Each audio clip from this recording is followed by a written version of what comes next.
Sometimes when I hear you talk about presence, it seems like you're describing a state in which there's no mental or emotional content.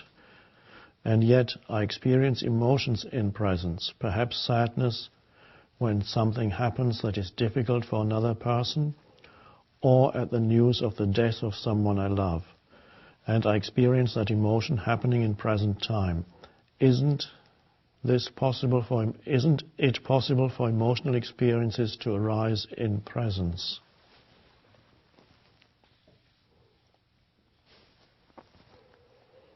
Yes, you can have presence while the emotions are happening, or even while thoughts are happening. It means you're not totally lost in, totally identified with, totally drawn into the emotion or the thought.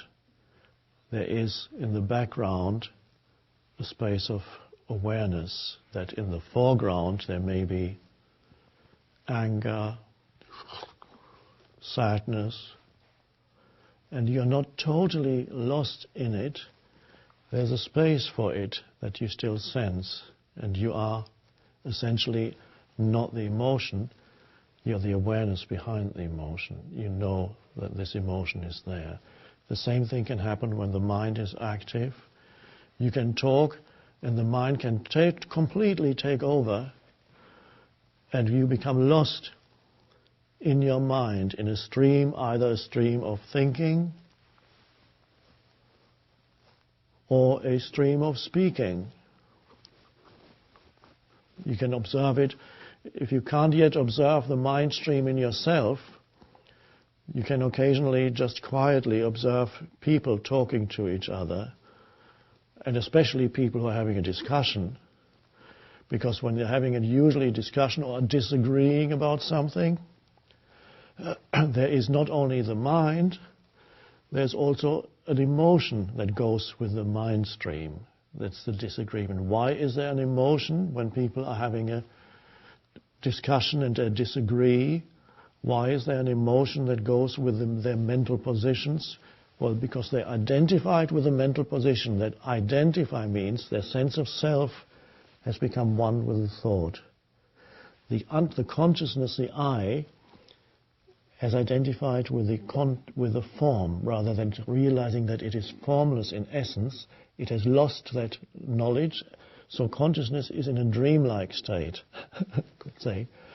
Consciousness identifies with I, with the form, and so there is a self-identification with the mental position or thought, which means anybody who questions or doubts or contradicts this mental position or thought is unconsciously regarded by the self-identified thought structure which you have become. The ego is part of ego. Anybody who disagrees, contradicts, doubts, is unconsciously, not in so many words, but unconsciously regarded as an enemy. Because you are threatening, it's a delusion, but there's an unconscious belief that the other person is threatening my very being, because the person is threatening my mental position with which I have identified. So it's a very deeply unconscious process, and it requires quite an alertness to see it in the moment that it happens in yourself. But perhaps next time somebody comes to you and you're having a kind of a disagreement about something, and suddenly you can feel an influx as you defend your position or contradict the other person or justify something. Feel the emotion that flows into what you say. It will be some kind of either aggressive or defensive emotion that goes with it, either some fear or some aggression. If you can be aware of that at that moment and realize what is happening, that you have identified with something in your mind, believing that that is you, believing your very existence is threatened by somebody contradicting you. It's unconscious. That's why people get aggressive and negative energy flows the moment somebody contradicts you. It just means somebody has a different opinion. But the ego can't allow a different opinion because the ego feels its existence is threatened by a different opinion, because ego's identification with thought and a mental position. This is on a personal level. This can become an entire war between nations, this similar pattern. So you can, at first you can see it, let's say you're observing two people having a discussion, and of course, let's say you are not involved, then it's easier for you to see that process at work and realize that usually both of them become drawn into a very negative confrontation, simply because they hold different opinions. But for them it's more than an opinion. It's their very self that's threatened. It's an illusion, but that's how it is perceived. So it's very fundamental and very basic to the huge amount of conflict that arises in human interactions. And it's basically so simple that it's just quite incomprehensible that people haven't realized by now that this is how it works. And so, but the pattern is so deep-seated that even people who are engaged in spiritual work for years still get drawn into that. When their mental position is threatened, no matter how much spirituality, there they are, defending their very existence.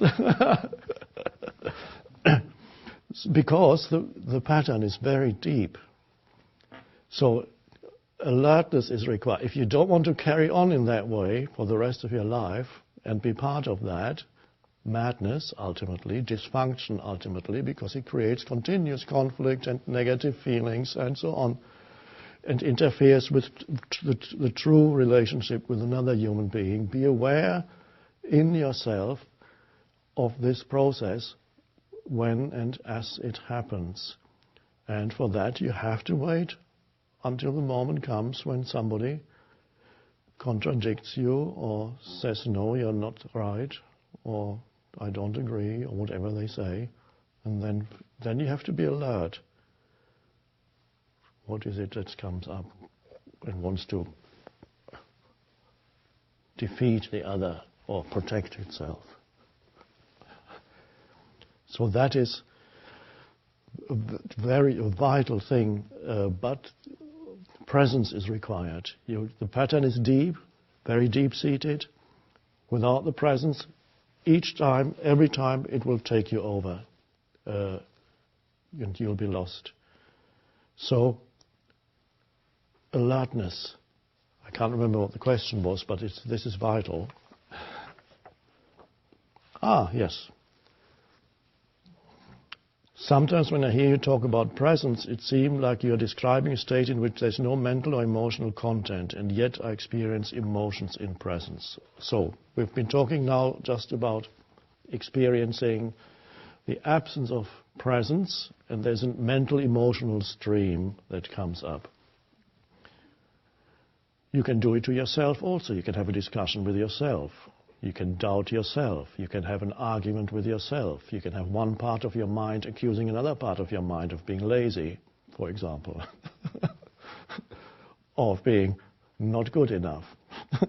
And then you have to have a similar argument with one part of your mind splits itself in two and says, you should know better by now. You should do better. Why did you do this? You did it. Well, I couldn't help it. No presence. So, yes, there can be presence when there are thoughts and emotions, and it is vital that there should be presence in the background, which means just you're aware that certain emotions are coming through you, and you're not the emotion, but you're the awareness. You're aware that certain thoughts are there. You're aware that you have an opinion. You're aware that you're voicing your opinion. That's fine. but you are not in the opinion. Your sense of self isn't in the opinion. Your sense of self is the awareness. And then you can express an opinion, and you can say, the universe is, in essence, consciousness.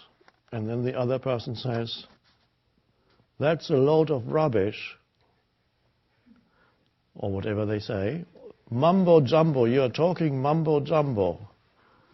Where's show me the consciousness, or whatever the flat-footed materialist is saying to you.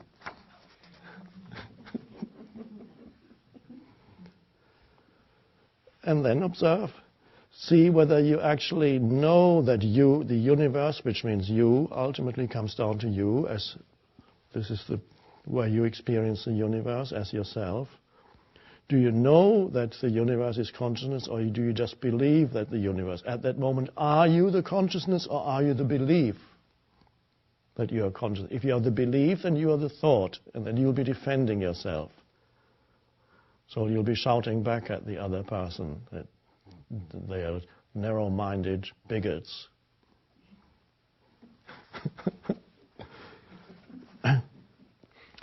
Or there is an awareness in the background, and then you say the universe is conscious, the other person, that's a load of rubbish. Then you say, well, I'm sure in your perception that the universe is not consciousness, so that's fine. Why should you believe that the universe, if that's not within your reality? Fine, you are entitled to believing that the universe is a soup of chemicals. That's fine, that's your reality. I'm perfectly comfortable to allow you your reality of living in a soup of chemicals, or whatever, atoms floating around, whatever it is, or the grey matter of the brain producing the illusion of consciousness, or whatever. It's fine. No defensiveness anymore, and no negative feelings. This is why I liked when Obama said, you don't need to be disagreeable to disagree. You don't need to become disagreeable when you disagree. The deeper implication is you're not identified with your mental position. He couldn't say that because nobody would understand what he's talking about. So, well, only some people would understand. There's awareness in the background, so presence or awareness is there while things happen in the foreground. The foreground can be your thoughts, the foreground can be your emotions, the foreground can be whatever is happening around you. And so your perceptions of whatever is happening outside, there's also, you're not perceiving this through the screen of concepts or thoughts, you're perceiving through you are the awareness, not the thoughts. And even if a thought comes and says, that person looks weird, then you just you realize it's just a thought in your head, and when you're finally communicating with that person, you can still be the awareness and communicate as awareness rather than communicate as if the thought, this person is weird, were the reality. You realize it's just a thought that came into the head, and you don't impose the thought on the person and then relate to that person as if it were true. And you say, and suddenly you're talking to this weird person. What are you going to? Everything, it'll distort everything. Or you want something, what the thought says, this person could be helpful to me, or whatever the ego says. That's a thought. Be there as the spacious presence. Now the question is, yes, of course there can be presence while thoughts happen or emotions happen, including sadness or anger. But the questioner asks, it seems like you're describing a state in which there's no mental or emotional content. There's also the possibility of presence becoming so intensified at times that all thoughts and emotions become obliterated. This is very different from suppressing emotions or thoughts. It's simply that the presence that arises becomes so intense that just thoughts or emotions don't arise. And usually It could happen in a limit situation, as in existentialist philosophers call it, when life or death situation. It could happen that presence sometimes can become so intense, or it can become for no reason at all. It can happen, and you're simply sitting in your room, and suddenly there's no thought whatsoever. There's no emotion. There's just an intense aliveness. It's not you haven't deadened yourself, because that is, sometimes people believe if you have no emotion you're dead. You haven't deadened yourself.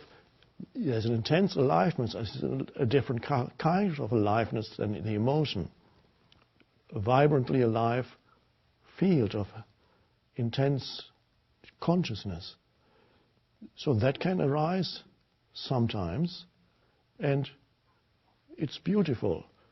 I sometimes spend periods of time without thought and without emotion, and it's beautiful. Nature, walking around nature, or with nothing particular to think about, why think? Or sitting in a cafe drinking a cup of coffee, why think? Just be the alert presence. So you have the presence can be there without thought and emotion. At times that will happen.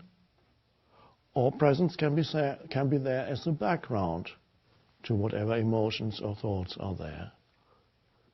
So, and presence can be lost completely, in which case all you have is thoughts and emotions, and you will believe that you are the thought and the emotion. That's the unconscious state. So for us it's important to be there as the emotions happen. And I suggest you work particularly with people, talking to people, exchange of opinions and viewpoints, observing aggression, observing defensiveness, observing negativity flowing into just because somebody has not the same opinion that you have. And then don't condemn yourself and say, oh, I shouldn't be feeling this. No, just again, observe that suddenly you've become angry with this person. And instead of saying, oh dear, I failed miserably in my spiritual practice. No, just say, okay, I just noticing that. You're no longer in it, you're already out of it when you notice it. So be compassionate with yourself. But the important thing is, you're aware. So, we all know the famous joke about the person, when you tell the person, why are you so angry? The person says, I am not angry.